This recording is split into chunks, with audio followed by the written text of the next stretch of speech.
का पैगाम घड़ी बताए और कोई चढ़ती जवानी वाला उठे, उठ के वुजू करे और जब वो मुसल्ला खोल के बिछाए तो मदीने वाले महबूब कहते हैं कि हर नमाज पे रब सवाब देता है और जो उठ के तहज्जुद की नमाज पढ़े उसे देख के तो रब मुस्कुराता है।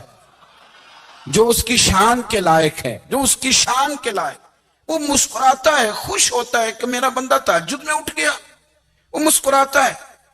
काश हमारी सुबह कभी अपने मालिक के नाम हो जाए।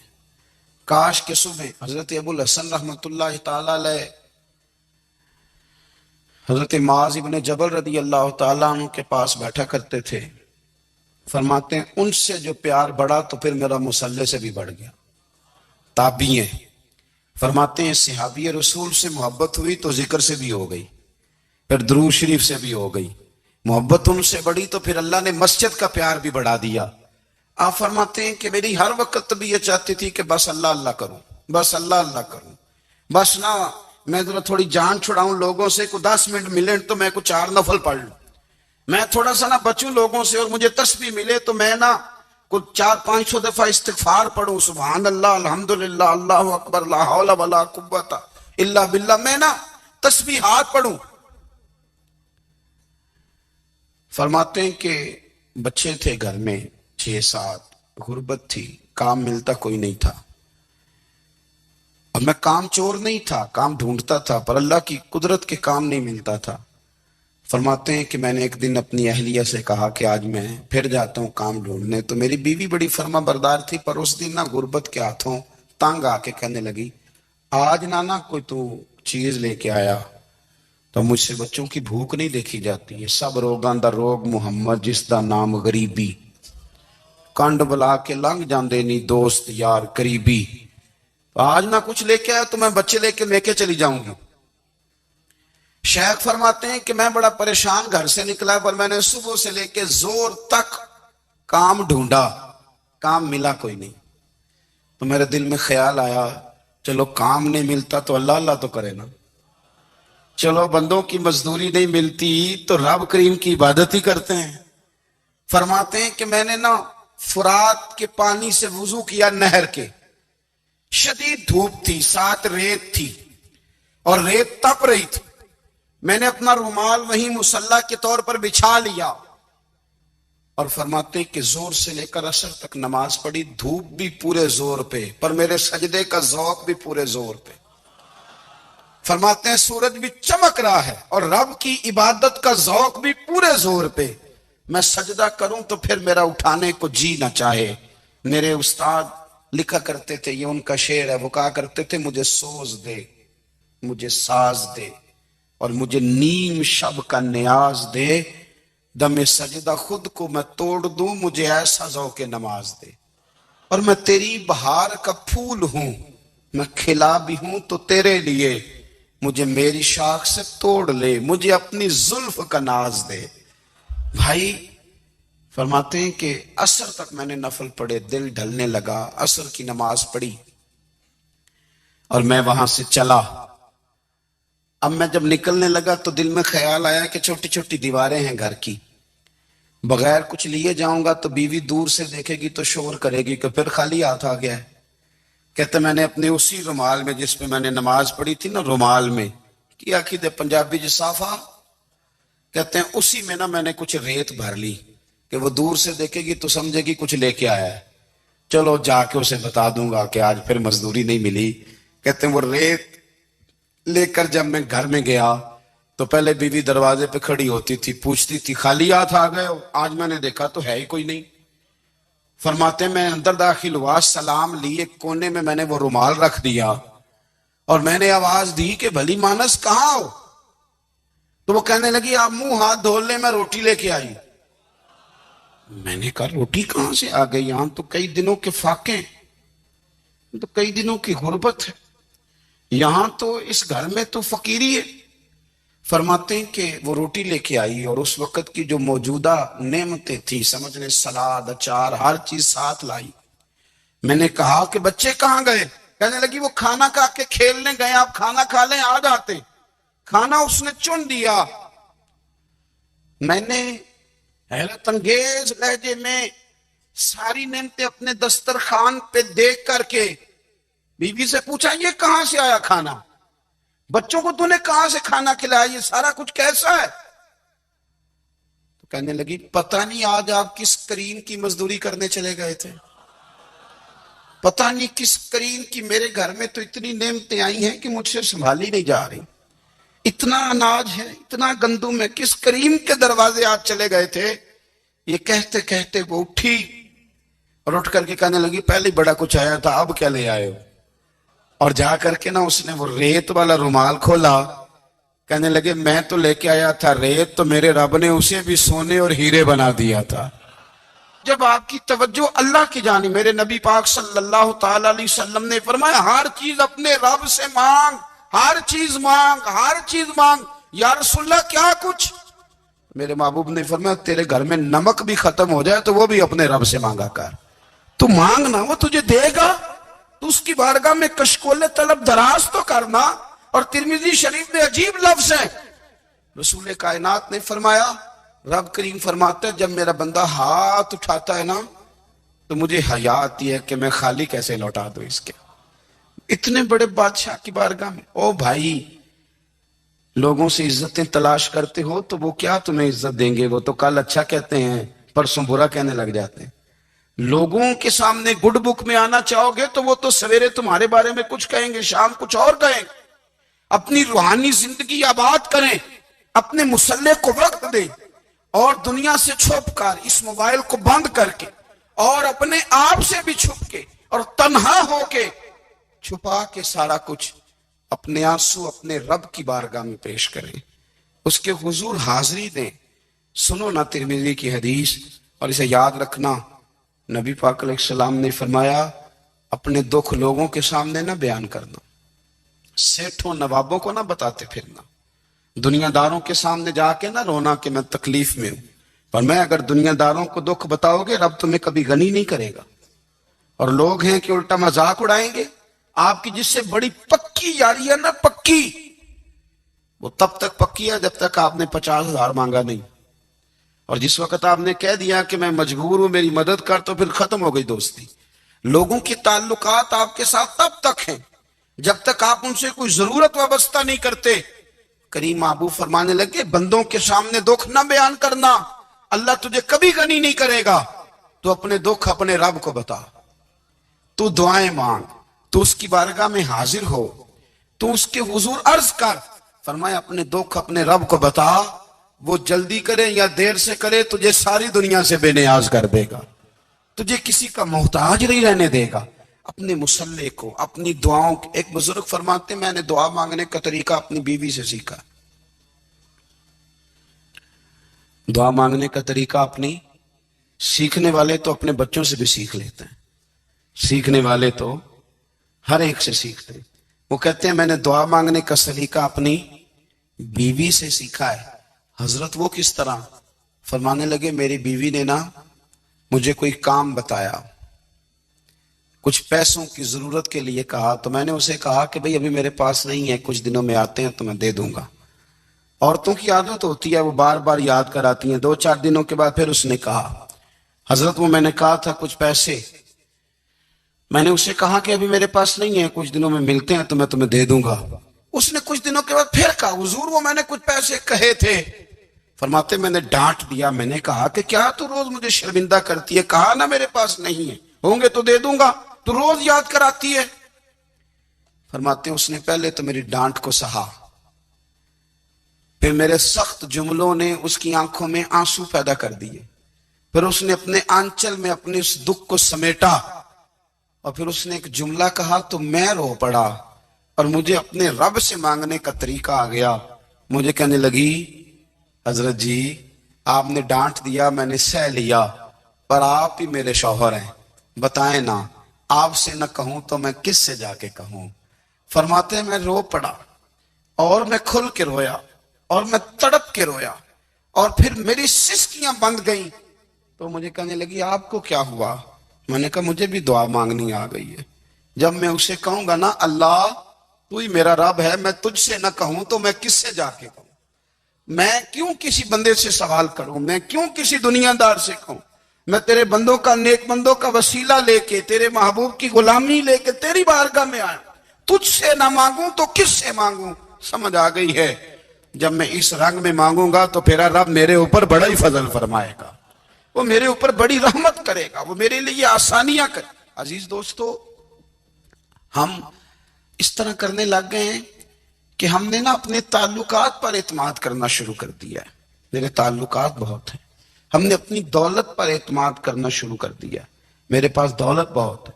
हमने अपने इल्म पर, अपनी शोहरत पर एतमाद करना शुरू कर दिया है कि मेरे पास फलां चीज बहुत है। याद रखना, जब बेनियाज अपनी सिफ्ते बेनियाजी दिखाता है तो बड़ी बड़ी दौलतों वाले मजबूर नजर आते हैं। भाइयों, जब इंसान का रिश्ता अपने मालिक के साथ होता है फिर तो गम भी कुछ नहीं कहते, परेशानियां भी कुछ नहीं कहती, फिर तो जिंदगी सब्र वाली, फिर तो जिंदगी तवक्कुल वाली, फिर तो जिंदगी भरोसे वाली। फिर इंसान अपने आप को रुसवा नहीं करता, दुनियादारों से उम्मीदें उसकी खत्म हो जाती, उम्मीदें अल्लाह रसूल से लगा लेता है, मजबूत हो जाता है, मजबूत, ताकतवर हो जाता है, खुददार हो जाता है, बावकार बाइज्जत हो जाता है। हजरत बहलोल दाना रहमतुल्लाह ले बैठे थे तो हारून रशीद हज करके आ रहा था, तो रास्ते में हजरत शेख से मुलाकात हो गई। तो अस्सलाम वालेकुम के बाद कहने लगा, हुजूर कोई हुक्म हो तो बताइएगा। तो हजरत बहलोल दाना फरमाने लगे, तेरा रब कौन है? उसने कहा अल्लाह। तो फरमाया मेरा कौन है? कहा अल्लाह। फरमाने लगे तो बड़ा ही बेवकूफ है, क्या तू ये समझता है कि रब हारून रशीद को तो देगा और बहलोल दाना को भूल जाएगा? तेरा भी वही रब है, मेरा भी वही रब है।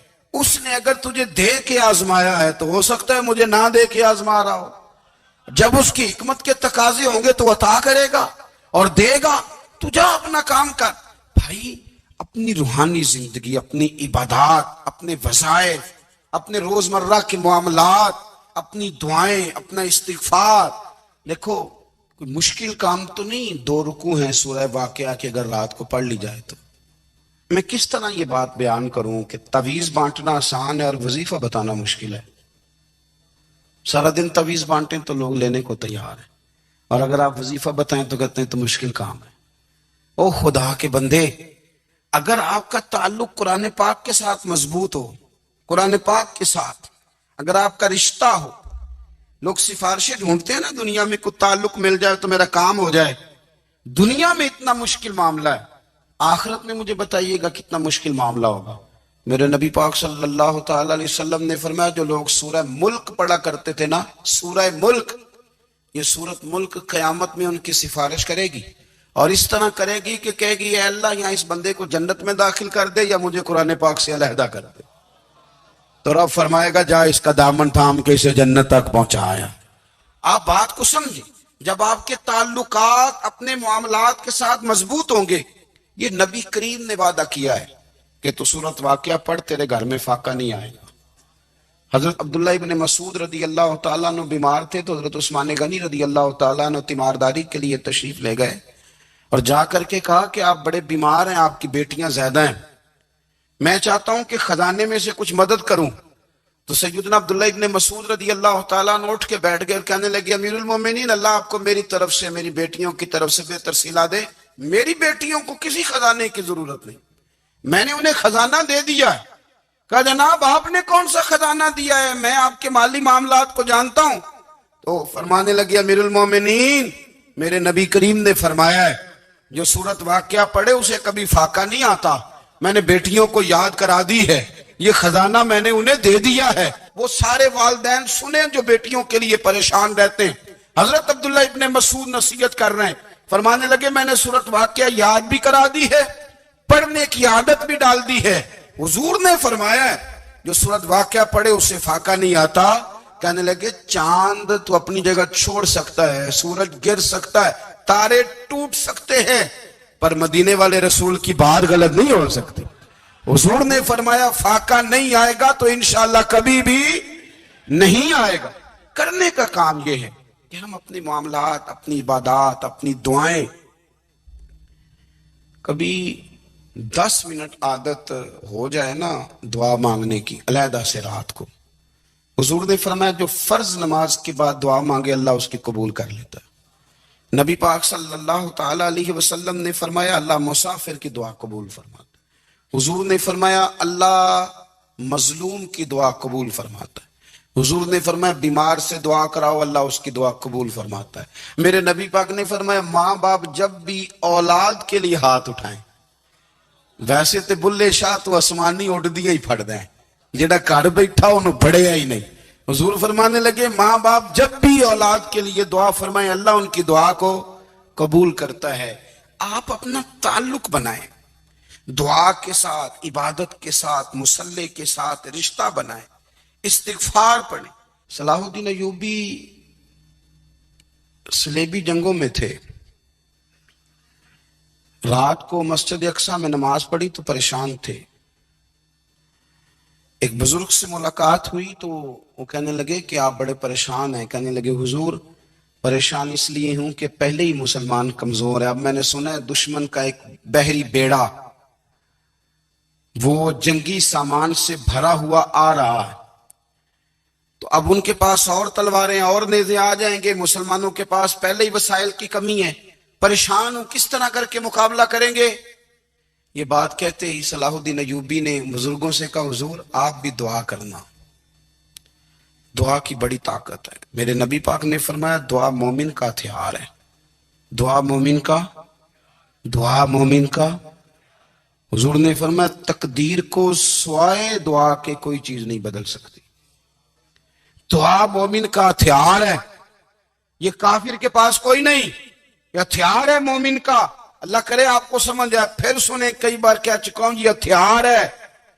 काफिर के मुकाबले में जो तेरे पास सबसे बड़ा हथियार है वो दुआ है। दुआएं करानी छोड़ दी, करनी छोड़ दी, लेनी छोड़ दी। हजरत सैयदना अनस बिन मालिक रदी अल्लाह तआला अन्हु फरमाया करते थे मैंने वो रंग देखा है जब हुजूर दुआ मांगते थे और हुजूर की मुकद्दस आंखों में आंसू भी साथ ही बहा करते थे, मैंने वो अंदाज देखा। तो सलाहुद्दीन अय्यूबी बुजुर्ग से कहने लगे आप भी दुआ कीजिए, और खुद रोने लगे और सर सजदे में रख के रोने लगे और इशा से लेकर फजर तक रोए, खूब रोए। सुबह वो बुजुर्ग आए तो सलाहुद्दीन अय्यूबी का खूबसूरत और हंसता हुआ चेहरा देखा। कहने लगे आप बड़े खुश हैं, रात तो मैंने बड़े रोते हुए देखा था। तो कहने लगे हुजूर वो जो बहरी बेड़ा आ रहा था ना वो पानी में डूब गया है, अब वो नहीं आ रहा, अभी खबर आई है तो मैं बड़ा खुश हूं। बुजुर्ग कहने लगे उठ सीने से लग और सुन एक बात, वो बहरी बेड़ा पानी में नहीं डूबा, वो तेरे आंसुओं में डूब गया है। मुझे तो रात रोया है ना रब करीम की बारगाह में तो वो डूब गया है। भाई अपना मुसल्ले का, इबादत का, वज़ाइफ का, अल्लाह अल्लाह का सिलसिला उसको मजबूत करें, अपनी दुआओं के ताल्लुक को मजबूत करें। दुआएं बड़े इनकलाब बर्पा कर देती हैं। हम थोड़े थोड़े ना जब से खुश्क हुए हैं ना, खुश्क, और मेरी तो जमात ही सूफिया की जमात थी, हम तो दाता अली अजमेरी की जमात से, हम तो ख्वाजा अजमेरी की जमात से, हम तो शेख अहमद फारूक सरहंदी की जमात से, हम तो सूफिया की जमात। हमारी जमात ने भी वो ताल्लुक जो हमारे बुजुर्गों ने बनाया था। बुजुर्ग अल्लाह के करीब कैसे जाता है? तो हमारे यहाँ ना बहुत सारे लोग कहते हैं जी नजर हो गई तो काम हो गया। भाई जो बुखारी मुस्लिम में तरीका है ना अल्लाह का कुर्ब पाने का वो तो नफल है। नबी करीम अलैहिस्सलाम ने फरमाया बंदा नफलों के जरिए रब के करीब जाता है और इतना करीब जाता है कि फिर अल्लाह उसकी जुबान बन जाता है, अल्लाह उसकी आंखें बन जाता है, कान बन जाता है, हाथ और पैर बन जाता है। तो ये तो इबादत है, ये तो अल्लाह की बारगाह की हाजिरी है जो आपको अल्लाह के करीब करेगी। तो अपने नमाज को अहमियत दे के अदा करें, नमाजें मोबाइल बंद करके अदा करें। लेकिन ना कुछ लोग कहते हैं मुझे टाइम नहीं मिलता नमाज का, तो मैं कहता हूँ ये आपने बड़ी जरूरत की बात की है।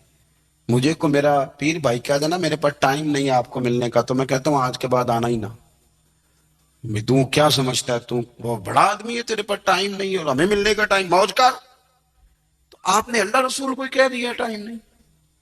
और अजीब फलसफा है ना, कहा जाए नमाज पढ़ने आओ तो कहते कपड़े ठीक नहीं, और कहा जाए कि आओ जरा दावत पे चले तो कहते हैं 1 मिनट ठहर मैं कपड़े बदल के आया। नमाज के लिए कहा तो कहते ठीक नहीं, दावत के लिए कहा तो कहते मैं जरा तैयारी कर लूं, यूं जाना मुनासिब नहीं। ये मामला ठीक नहीं। रब तो फरमाता है कि जब तू मस्जिद में आए तो जीनत इख्तियार करके आ, खूब जौक से दुआ मांगे, खूब शौक से नमाज पढ़े, खूब इस्तिगफार का मिजाज बनाए। आप लोगों के बीच रह के सुख हासिल करना चाहते हैं, लेकिन आपको पता है कई कई महीने गारे हिरा में रहना भी मदीने वाले महबूब का तरीका है। हर साल एतिकाफ बैठना अलग से, ये भी हुजूर का तरीका है। मस्जिद नबी के अंदर दरवाजा खुलता था नबी करीम का, पर घर के अंदर नफल पढ़े नबी पाक। और हुजूर फरमाते कुछ नफल नमाज घर में भी पढ़ा करो, घर को कब्रिस्तान ना बनाओ। हमारा घर अल्लाह के जिक्र से आबाद होगा अगर हम नमाज पढ़ेंगे ना।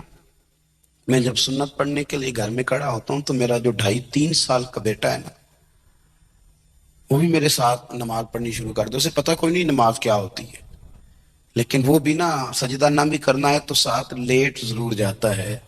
पता चला बच्चे लेक्चर देने से नमाज नहीं पढ़ते, नमाज शुरू कर दें तो बच्चे भी शुरू कर देते हैं।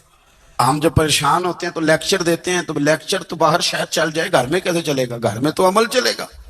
तो मेरे अजीज, आज के इस रूहानी इज्तिमा में हमारे दोस्तों ने जो मेहनत की, हमने बार बार अपनी नीयत से पूछा खुदा हमें माफ करे अगर कोई ज़ाती शोहरत है, कोई हमारे ज़ाती मुफादात हैं, रब हमें हिदायत दे। हमारी ये ख्वाहिश थी कि रूहानी इज्तिमा हमें थोड़ा सा अल्लाह और उसके रसूल के जानिब माइल करे, कुछ हमारा रिश्ता मुसल्ले के साथ मजबूत करे।